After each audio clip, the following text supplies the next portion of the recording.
Assalamualaikum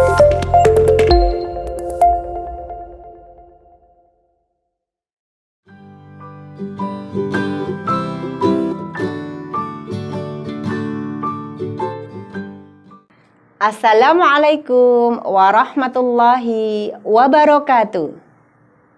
Jumpa lagi dengan Ibu pada kesempatan pagi hari ini.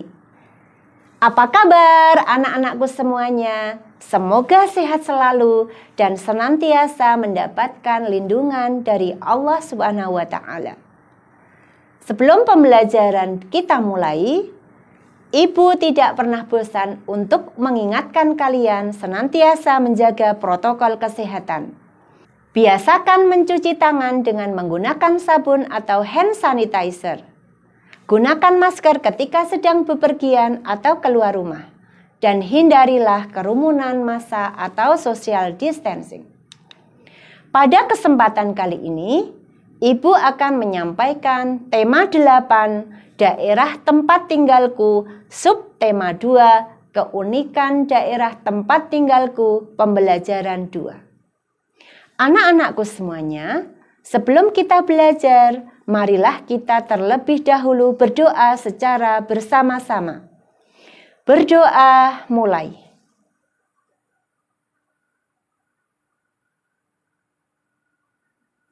Berdoa selesai. Tujuan pembelajaran yang diharapkan pada kali ini, 1. Dengan kegiatan mencari tahu tentang tari daerah, siswa dapat mengetahui berbagai ragam tari daerah di Indonesia. 2.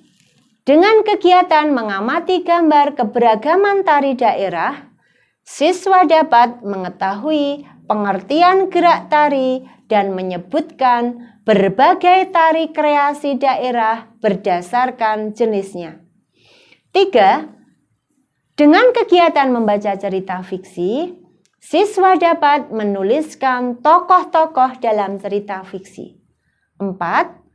Dengan kegiatan menulis cerita fiksi, siswa dapat menuliskan tokoh protagonis dan tokoh antagonis dalam cerita fiksi. 5. Dengan kegiatan mencoba praktek bermain ketapel, siswa dapat menjelaskan berbagai contoh pengaruh gaya terhadap gerakan benda di lingkungan sekitar. Dayu berasal dari Bali. Banyak orang bilang Bali sangatlah unik. Keunikan Bali diantaranya terlihat dari keragaman kesenian yang ada. Bagaimana keunikan Bali dilihat dari keseniannya berupa karya tari? Adakah di antara kalian yang dapat menari? Salah satunya adalah tari pendek. Dayu sangatlah rajin berlatih tari. Kali ini Dayu berlatih tari pendek. Indonesia terdiri atas berbagai suku bangsa yang tersebar di berbagai daerah. Setiap daerah memiliki jenis tarian dengan keunikan tersendiri. Misalnya, keunikan tari dari Bali, di antaranya dalam penampilannya, gerak-gerak tarinya dilakukan dengan energik dan dinamis. Selain Bali, daerah lain juga memiliki ragam tari daerah berbeda. Tarian apa sajakah itu? Kalian dapat menuliskan bermacam-macam nama tari beserta asal daerahnya. Kalian dapat menuliskan 10 nama tari dan asal daerah tari tersebut. Setiap tarian daerah memiliki keunikan tersendiri. Keunikan tari daerah terlihat dari unsur-unsur tari. Gerak merupakan unsur utama dalam tari. Unsur lainnya ada busana, tata rias, iringan, dan properti atau perlengkapan tari. Gerak tari adalah serangkaian gerakan indah dari anggota tubuh yang dapat dinikmati oleh orang lain. Gerak tari Nusantara sangat beragam. Gerak tari dari suatu daerah berbeda dengan daerah yang lain. Kalian dapat mengamati berbagai keunikan tarian daerah. Tari kecak dari Bali, tari merak dari Jawa Barat, tari kipas serumpun dari Sumatera Selatan, tari golek dari Yogyakarta. Setelah mengamati gambar tarian daerah, ada dua jenis karya tari, yaitu tari tradisional dan tari kreasi baru. Tahukah kalian apakah yang dimaksud dengan tari tradisional? Tari tradisional adalah tarian yang telah mengalami perjalanan sejarah cukup lama. Contoh tari tradisional diantaranya yaitu tari Srimpi Sangopati dan tari Gambyong dari Jawa Tengah.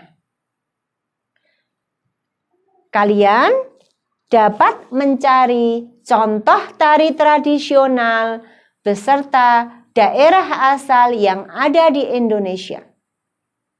Tuliskanlah dalam tabel di samping. Setelah kalian tahu apa yang dimaksud dengan tari tradisional, kita akan lanjutkan tari kreasi baru. Apa yang dimaksud dengan tari kreasi baru? Tari kreasi baru sering disebut juga dengan tari modern. Tari kreasi baru merupakan karya tari garapan baru. Adapun contoh tari kreasi baru diantaranya tari Manuk Rawe, tari Garuda Wisnu, dan tari Blibis dari Bali. Kita akan melanjutkan pembelajaran kali ini. Dayu teringat dengan neneknya.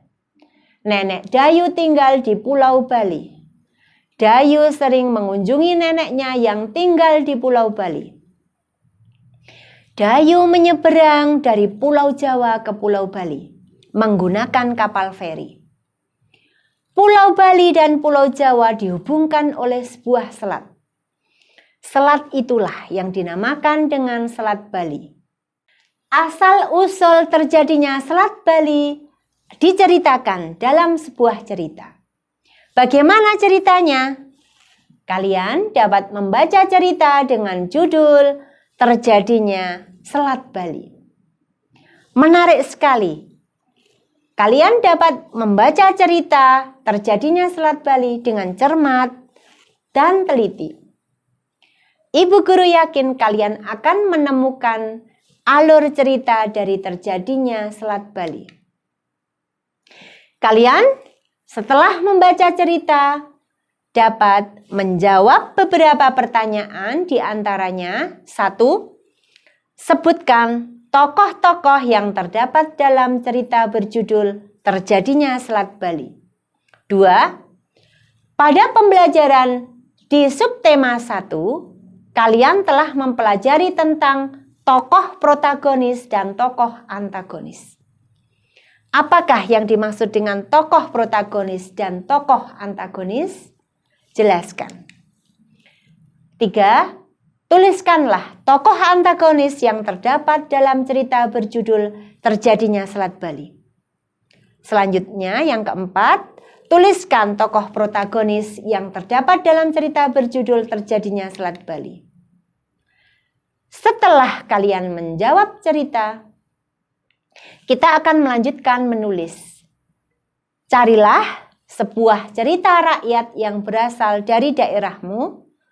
Selanjutnya, tuliskanlah cerita tersebut pada buku tugas kalian. Sebutkan tokoh protagonis dan antagonis dalam cerita yang kalian tuliskan pada buku tugas kalian. Dayu selesai berlatih tari. Dayu pulang dengan mengendarai sepeda.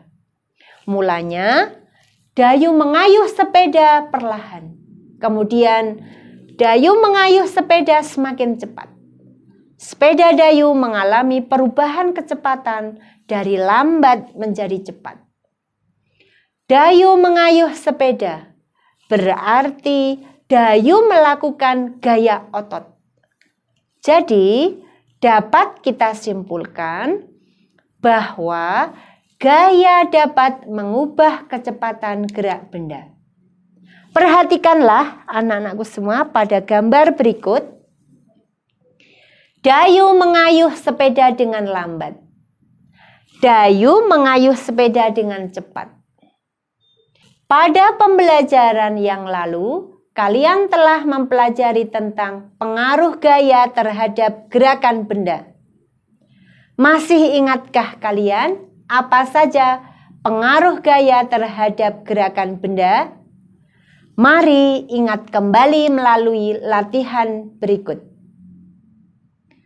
Sebelum kalian melakukan latihan, Ibu akan mengingatkan kembali bahwa macam pengaruh gaya terhadap gerakan benda ada 4. 1. Gaya dapat mempengaruhi benda diam menjadi bergerak. 2. Gaya dapat mempengaruhi benda bergerak menjadi diam. 3. Gaya dapat mempengaruhi benda bergerak lebih cepat atau lebih lambat. 4. Gaya dapat mempengaruhi arah gerak suatu benda. Kalian dapat menuliskan macam pengaruh gaya terhadap gerakan benda pada buku tugas kalian. Setelah menuliskan pengaruh gaya terhadap benda, lakukanlah kegiatan berikut. Ada 2 kegiatan yang Ibu berikan pada kesempatan kali ini. Yang pertama, carilah gambar peristiwa gerakan benda. Misalnya, seorang bapak sedang mendorong mobil, mendorong motor, atau mendorong gerobak. Anak sedang memantulkan bola, atau anak sedang mengayuh sepeda. Carilah gambar tersebut pada media apapun. Yang kedua, tempelkan gambar yang telah kamu peroleh pada kotak di dalam tabel berikut. Berikanlah keterangan mengenai pengaruh gaya terhadap gerakan bendanya. Kalian dapat menempel gambar peristiwa gerakan benda, peristiwa gerakan benda, serta pengaruh gaya terhadap gerakan benda tersebut. Semangat belajar dalam menuntut ilmu. Bekerja keras dan berusaha semaksimal mungkin adalah kunci keberhasilan kalian. Semoga pembelajaran yang Ibu sampaikan pada hari ini dapat bermanfaat untuk kita semua. Wassalamualaikum warahmatullahi wabarakatuh.